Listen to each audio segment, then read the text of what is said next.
안녕하세요. 지난 시간에 환국의 존재에 대해서 이야기를 나눴었는데요.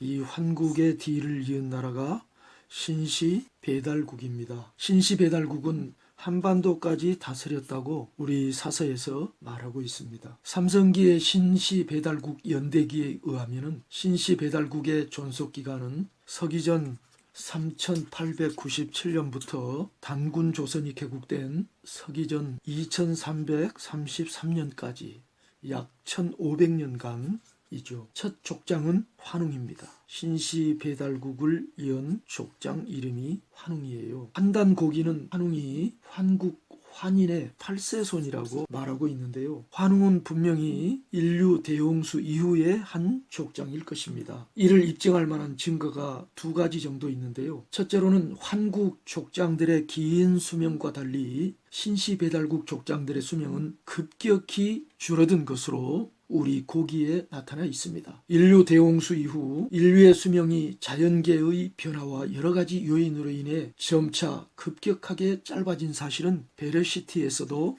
입증이 됩니다. 둘째로 환웅천왕이 사람의 거처가 이미 완비되고 만물이 각각 제자리를 잡은 것을 보았다는 진역유기의 언급은 인류 대홍수 이후 물이 거치고 자연세계가 완전하게 정돈되었음을 의미할 것입니다. 이런 구절이 있어요. 신시환웅이 처음 왔던 시절에는 산에 길이 없고 강과 연못에 배와 다리가 없었으며 짐승들이 무리를 이루고 초목이 길게 자라 있었다. 이거는 인류 대홍수 이후의 원시 자연을 상기시키는 구절인 것 같아요.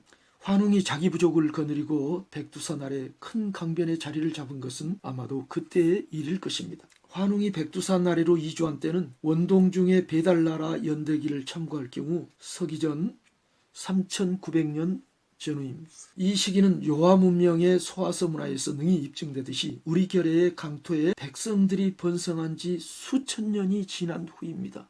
소로리 벽시에서 우리가 알 수 있듯이 서기전 1만년경부터 우리나라 한반도에 그리고 만주 지방에 백성들이 살고 있었다면 서기전 3897년, 서기전 4000년경은 그로부터 수천 년이 지난 후이잖아요. 6000년이 지난 후 아닌가요? 여러분 6000년이 얼마나 긴 세월입니까? 지금이 서기 2000년대인데 지금부터 6000년 후를 한번 상상해 보세요. 이 기나긴 시절이 흐른 다음에 환웅이 한반도 백두산, 만주벌 백두산 근처까지 왔는데 그때가 원시 시대였다? 우리가 그렇게 가정할 수가 없겠죠. 대홍수로 인해서 물론 자연환경에 여러 가지 훼손이 있었을 수 있겠지만 소화서 문화 외에도 흑융화 문화, 사회문화, 부하문화, 조보구 문화 등이 죄다 신시배달국 이전의 문화이고 홍산 문화는 BC 4500년경부터 1000년경까지로 나오는데 홍산 문화가 신시배달국과 연대가 겹치죠. 그래서 박선희 교수는 고조선 문명의 복식사라는 그의 책에서 홍산 문화의 우화량 유적이 신시배달국 문화라고 말하고 있습니다. 신시배달국 시대의 북한 평안남도 남양 유적에서는 BC 38세기에 청동기가 발견되었습니다. 일반적으로 국가는 청동기 시대에 출현하는 것으로 학자들이 추정하고 있는데요. 그렇다면 이 시기에 청동기가 발견되었다면 신시배달국 시대 이전과 그 시대, 그 이후 시대의 문화 유물을 통해서 당시 우리 결의가 적어도 요서지방에서 그리고 한반도에서도 왕국을 이루며 살고 있음이 생생하게 입증된다고 하겠습니다. 그러나 국가가 신석기 시대를 이은 청동기 시대에 출현했다는 추정은 명백한 오류입니다. 히브리 정사 베르시티에 의하면 국가, 즉 성읍국가는 맨 처음에 출현한 국가가 성읍국가인데요. 인류 초창기부터 존재했습니다. 인류의 자손들이 번성하기 시작하면서 맹수와 외적을 막기 위해 마을에 성을 쌓았거든요. 성. 마을에 말하자면 돌담을 쌓았는데 이걸 튼튼하게 쌓은 게 높고 넓게 쌓은 게 성이라고 하죠. 이것이 자연스럽게 국가 형태를 띠게 됩니다. 이 성읍 안에 수장이 있고 말하자면 그 마을의 촌장, 족장이 있죠. 부족장. 이 사람이 이 성읍의 왕이 되는 거예요. 그러니까 이건 하나의 국가입니다. 우리가 로마사를 보더라도 로마라는 하나의 성읍에서, 작은 성읍에서 출발해서 위대한 대제국으로 발전했거든요. 물론 이 로마는 인류 역사에서 매우 후대에 나타난 나라이지만 처음에 하나의 성읍에서부터 국가가 출발합니다. 이 성읍 국가. 그러니까 이게 인류 초창기부터 존재했고요. 그리고 금은동철의 발견과 재련 이전부터 자연스럽게 성읍 국가가 출현을 하게 된 거죠. 일단 흙과 돌로 성부터 쌓게 되니까요. 마제석기를 사용한 사람들은 청동기와 철기를 사용한 사람들보다 지능이 더 부족하지 않았습니다. 우리가 절대 착각해서는 안 됩니다. 그리고 베레시트에 의하면 구리와 쇠를 캐고 다루는 야금술은 인류 초기부터 발명되었습니다. 구리와 철의 입수가 용이하지 못한 곳은 당연히 마제석기를 사용했죠. 오늘날의 역사학에서 가정하는 바와 달리 구리와 쇠 채광 및 재련법을 발견한 게 마제석기를 사용한 이후 그리 오래 걸린 일이 아닙니다. 상고대인을 멍청한 인간들로 단정하는 일부 우매무지한 현대 인류와 달리 멍청하지 않았습니다. 환웅이 거느린 대가족은 대략 3,000명이었다. 이렇게 우리 사서의 삼국유사와 삼성기가 말하고 있습니다. 그의 가족은 백두산 조천지, 지금 천지라고 부르는 곳이 원래 이름이 조천지였다고 생각이 되는데요. 조천지, 하나님을 배움는 연못이라는, 하늘을 배움는 연못이라는 뜻입니다. 즉 하나님을 배움는 연못. 왜 조천지냐?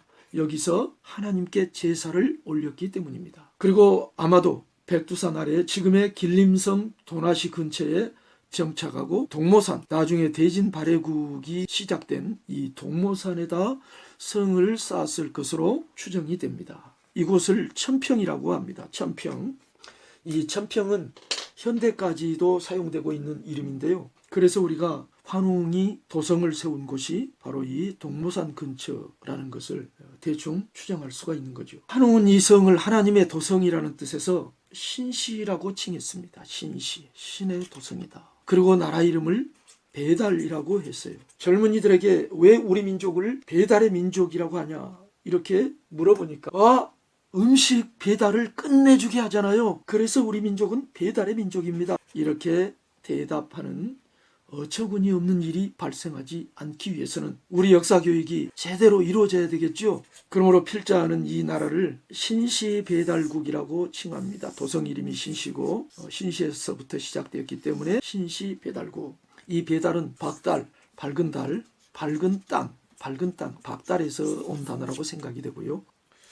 신시배달국은 아마도가 아니라 거의 확실하게 고대 근동이나 또 그리스 로마의 나라들처럼 하나의 도시국가 이 신시성에서 출발해서 점차 영토를 확장했을 것으로 추정이 됩니다. 환웅은 여기 이 동모산 근처를 도읍지로 삼아서 거기에 외적과 맹수를 방어하기 위해 당연히 성을 쌓았을 것입니다. 그리고 우리 민족 조상들의 이 하나님 섬김과 제천 관습은 선대로 올라갈수록 선명하게 나타나는데요. 왜냐하면 그 신앙은 하늘의 하나님 섬김, 하늘의 하나님 섬김의 신앙은 조상들로부터 전수된 것이기 때문에 선대로 올라갈수록 더욱 선명하게 나타납니다. 상고대인들의 제천 관습과 하나님 섬김은 우리 민족의 사서들 예컨대 환단고기뿐만 아니라 히브리 역사서 베레시트 그리고 욥기, 공자와 사마천이 편찬한 중국의 고대 사서들에서도 분명하게 드러납니다. 그런 부분에 대해서는 다음에 이야기할 수 있을 것으로 생각이 되고요.